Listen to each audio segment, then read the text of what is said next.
We replace tires, we repair tires, and we also take care of alignments here at our shop at A+ Japanese Auto Repair.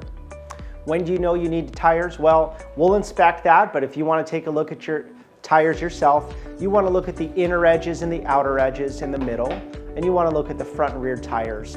And in between the tread, you're going to see there's a small wear bar. So the wear bar maybe is the size of like a penny laid flat. And if that wear bar and the tread line up, then you know you've used all the tread on the tires. Your tires can also be noisy. You might hear a humming noise when you're driving. That means the tires are chopped up. Your tires may also have an issue if you park too close to a curb or a chunk of rubber comes off on the sidewall. That could be an issue.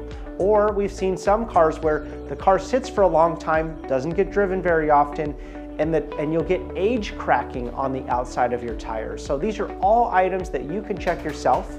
And then if you do need tires, give us a call.